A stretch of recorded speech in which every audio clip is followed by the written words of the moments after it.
3월 15일까지 일한 것에 대한 대가는 일할 계산해서 지급돼야 되는 게 맞겠죠. 어떤 게, 이 중에서 어떤 게 통상임금이고 어느 거는 평균임금에 속하는지.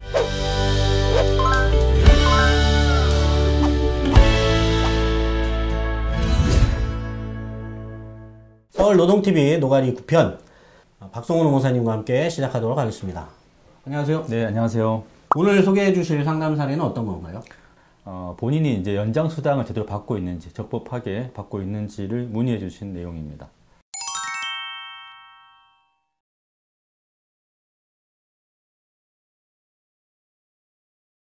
연장 수당을 제대로 받고 있는지 좀 확인하려면 먼저 이 통상임금에 대한 부분이 설명돼야 될 것 같은데. 그렇죠. 설명 좀 해주세요. 네.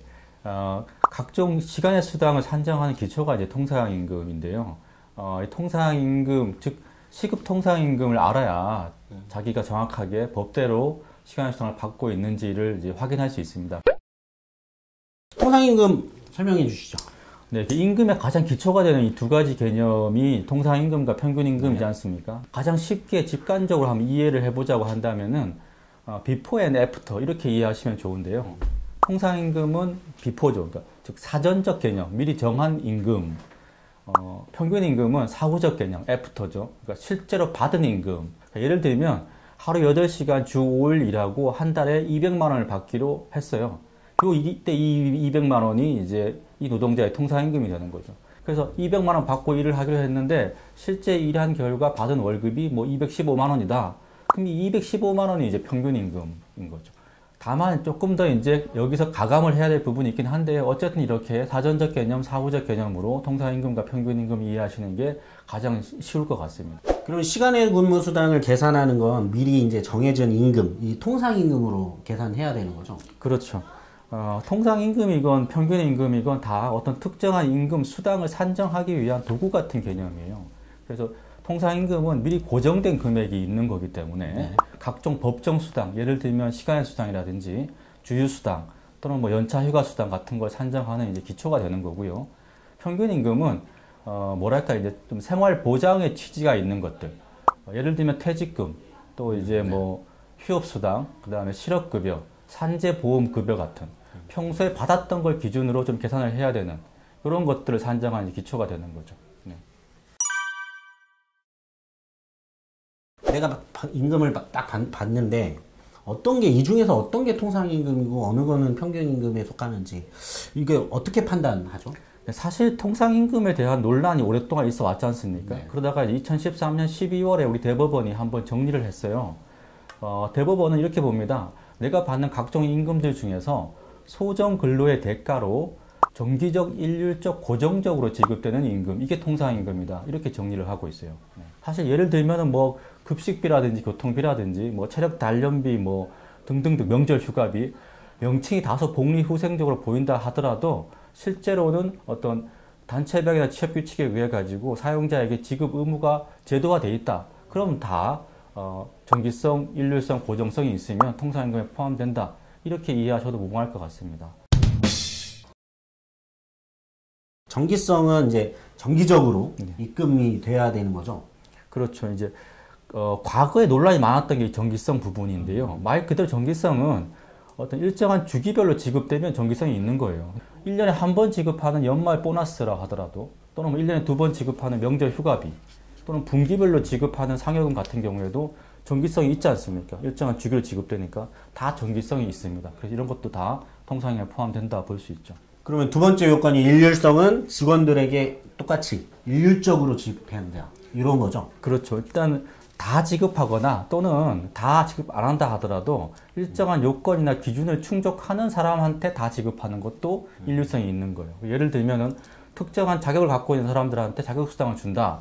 이런 제도가 있는데 그 자격 갖고 있는 사람이 한 명밖에 없는 거예요. 결과적으로 한 명이 받는다 하더라도 특정 기준 요건을 충족한 사람한테는 다 지급하는 거니까 일률성이 있는 거죠. 네. 그럼 마지막으로 이제 고정성이라는 것은 금액이 딱 고정되어 있다. 이런 걸 얘기하는 건가요? 네, 비슷한데요. 정확하게 얘기하자면은 지급받을 것이 확정적이냐 이렇게 보는 겁니다. 우리 대법원은 이렇게 표현을 하는데요.